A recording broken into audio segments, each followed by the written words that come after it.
Hello, today we are going to talk about blocks.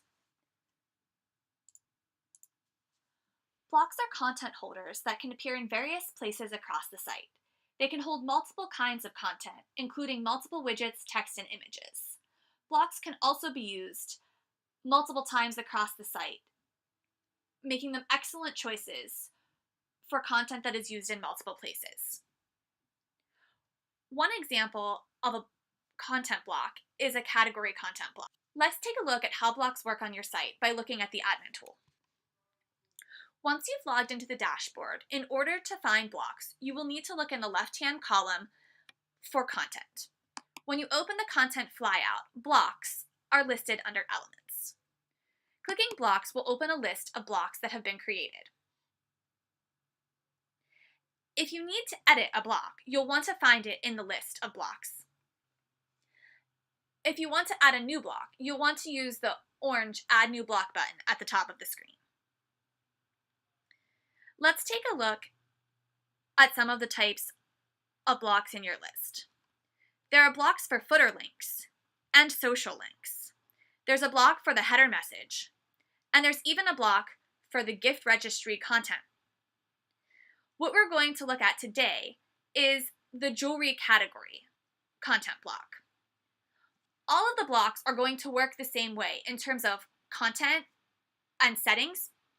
It's just a matter of which settings you select and which content you supply inside the editor.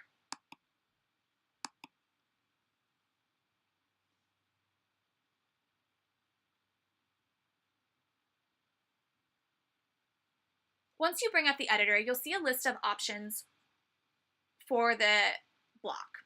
The block options are not as detailed as the page options, and this is because a block is used on a page or multiple pages, depending on the settings. You can see that a block can be enabled or disabled. Disabled blocks don't show on the site. You have to supply a block title as well as a block identifier and a store view. The block title is something that you will recognize, and it makes it easy for you to find it in the list of blocks.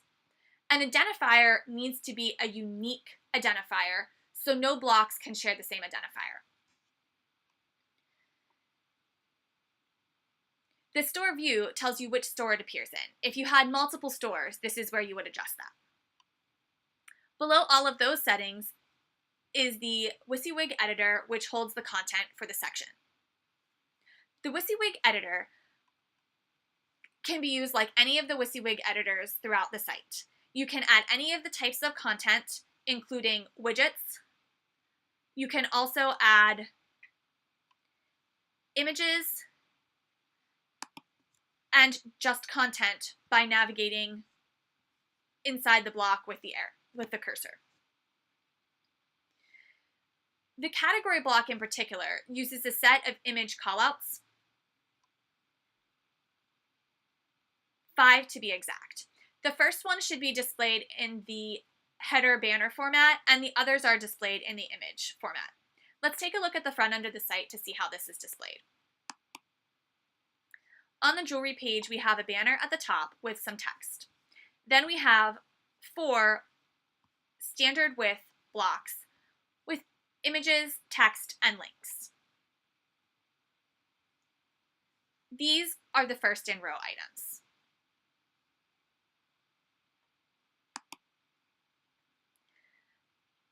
Again, a block can contain any type of content that you need. If we go back to look at the other types of blocks that there are, we can see that the header message block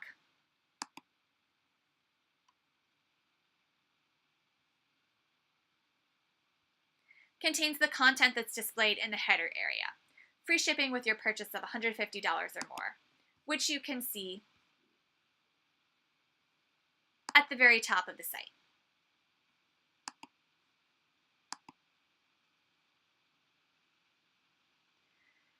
The block shows the links that appear in the footer.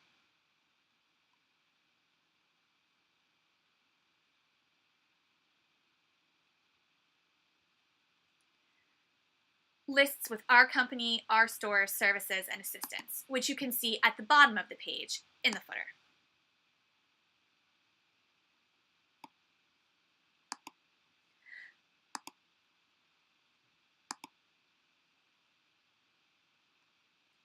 Some content blocks appear on multiple pages, like those in the header and the footer, while other blocks only appear on a specific page or a specific set of pages. For example, the jewelry block only appears on the jewelry category page.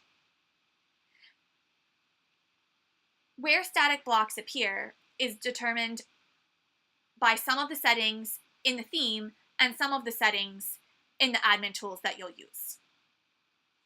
This is a general overview on blocks and how to use them.